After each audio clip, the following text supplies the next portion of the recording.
Next episode then. A Federation battleship, the Bosnia, stationed at Luna 2, detects the Argama approaching their position and alerts the Titans.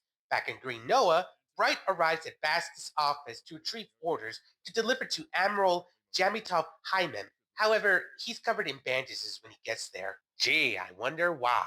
Both Bask and Jamaicon add insult to injury when they perform a series of microaggressions that forces Bright's injuries to flare up against his will. Those bullying sons of... Moving on, back on the Argama, Camille is interviewed by Lieutenant Quattro's superiors, Flex Forer and Henken Beckner, to determine to see if Camille is a good fit for their organization. But the interview is cut short when Lieutenant Quattro receives a call about the Argama approaching a Federation battleship. The senior officers leave Camille under the guidance of Rekwa Lawn. The Bosnia sends out a mobile suit to perform an inspection on the incoming ship. Well, we all know where this is going. Lieutenant Quattro is asked if Camille is a new type, to which he is apprehensive to confirm as such. Despite this, Flex is willing to allow Camille to join their ranks. Lieutenant Quattro then meets with Astanagi, the Argama's chief engineer, to review the data he's gathered at Green Noah. Astanagi confirms that the Titans are constructing a battleship at Green Noah, to which Lieutenant Quattro asks him to create copies of the data due to the Argama approaching a Federation battleship in case the worst possible outcome should happen. He then spots Camille to ask if he knew anything about the battleship that was under construction at Green Noah. Camille confirms this, but lacks specific details. But he does point out that his mother worked on the construction project due to her background in material engineering. Oh no. Focus. In this scene, we learn that some of the mobile suits, like the Hyzek, look the way they do due to Camille's father incorporating technology belonging to Xeon. Is that foreshadowing I smell? Spoilers. The Argama readies itself for a potential battle as the Mont Blanc, an allying ship, confirms the presence of a Federation ship. Henkin makes the choice of heading back to Green Noah in order to avoid Luna 2 to reach Earth. Back at the colony, Camille's parents are ordered to assist the Titans. In reality, they're bait. Precisely. Once they're on board the Alexandria, the Titan's battleship, it sets off to intercept the Argama. One of the mobile suits from the Bosnia uses a flare to eliminate the area of space where the AU ships are located. Battle begins. Not yet. What? Why?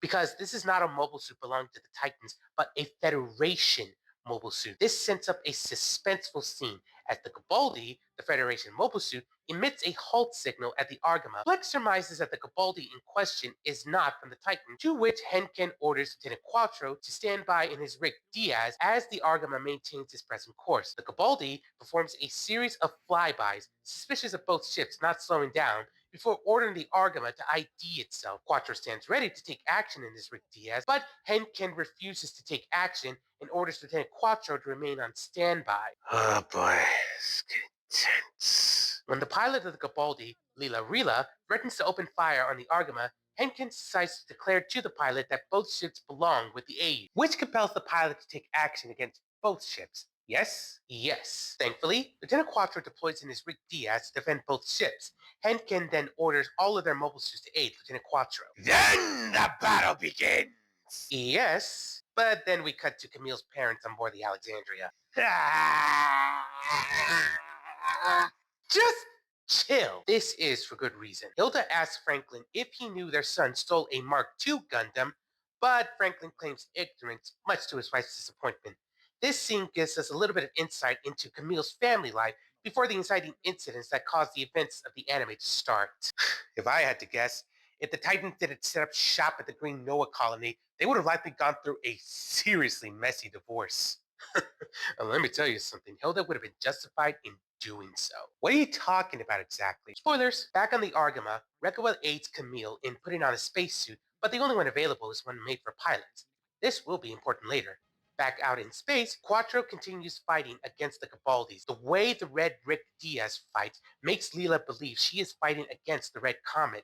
However, he returns to the Argama as it is under enemy fire. The battle comes to an end when flares from the Bosnia reaches to where the AU ships are located, signaling to the Gabaldis to retreat. Camille is impressed by how Lieutenant Quattro takes down one of the Gabaldis as his mobile suit returns to the Argama. Back in the Argama bridge, Blex is concerned at the nature of the Gabaldis' retreat, with Henkin hypothesizing that the attack they just survived was part of a larger tactic from Bask. Oh, now this is good. Afterwards, 3 Federation battleships join with the Alexandria to assist the Titans in the hunt for the Argama. Jamaicon briefs the Titans officers on the mission ahead before informing Emma that her part will be to initiate negotiations with the AU. What's she negotiating for exactly? The Mark II Gundams the AU stole earlier, as she tells the new recruits. Hold on! New recruits that are barely familiar with how mobile suits work. I know, right? Gives the impression they have a low bar when it comes to recruitment standards. As long as they come from a certain caste. I hear you, but back to the anime. Jared is part of the squad that serves as Emma's security detail, reminding himself of his handwritten orders involving a certain capsule. What capsule? You'll find out soon enough. The Argama detects said squad, but one of the bridge crew sees that one of the Titan mobile suits is carrying an actual white flag. This throws everybody off when word spreads through the ship. The mobile suit carrying said flag is Emma's Mark II Gundam. Both Henken and Blex hear out the pilot of the Titan mobile suit in order to buy time for the Argama's main engine to be repaired. Emma arrives with a handwritten letter from Basque to deliver to Blex.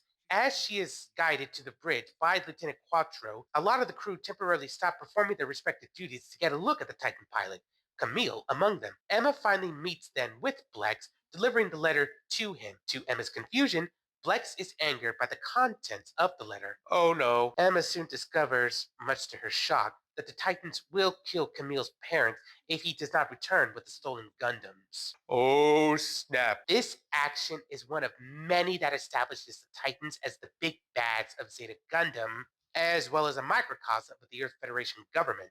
How? We'll cover that in the video after the next one. Really? Yeah, it's something I really want to get off my chest, but let's finish up. Emma stands in disbelief that her superiors would do something like this. And yet, she saw her commanding officers allowing their subordinates to gang up on Captain Bright.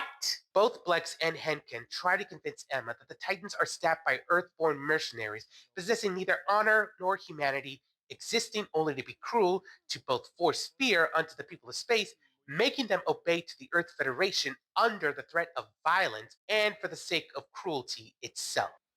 I'm getting a good idea what you want to get off your chest. Emma attempts to defend her military unit, but Blex enlightens her that the actions of the Titans are symptoms of a larger problem with the Earth Federation government. Quattro surmises this to be a bluff, but Blex knows what Basque would do something like this for his goals. Word gets out about the situation, which Camille eventually hears. Blex then gives the order to shoot down the Hyzax, but Lieutenant Quattro objects to this. However, everyone is alerted about an unidentified capsule approaching the Argama. Henken orders an observation camera to be launched to get a closer look, only to discover that there is an actual person inside. Emma attempts to rationalize what's happening, but Blex drills into Emma that her superiors will not hesitate to perform these kinds of actions for their goals. Henken then calls for Camille to confirm the individual in the capsule. Please don't say it. Please don't say it. Only for Camille to take the third Mark II Gundam to see the capsule for himself. That even worse! Back on the bridge at the Argama,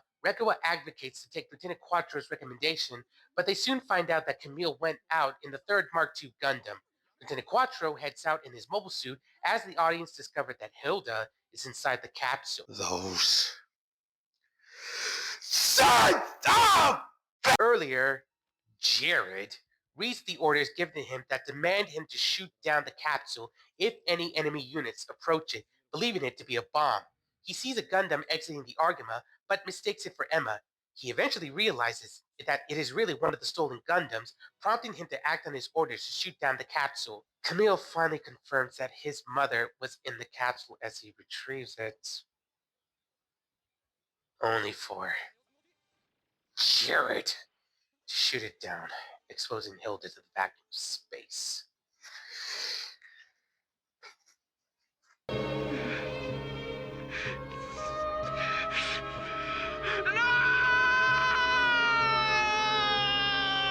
The episode ends with that.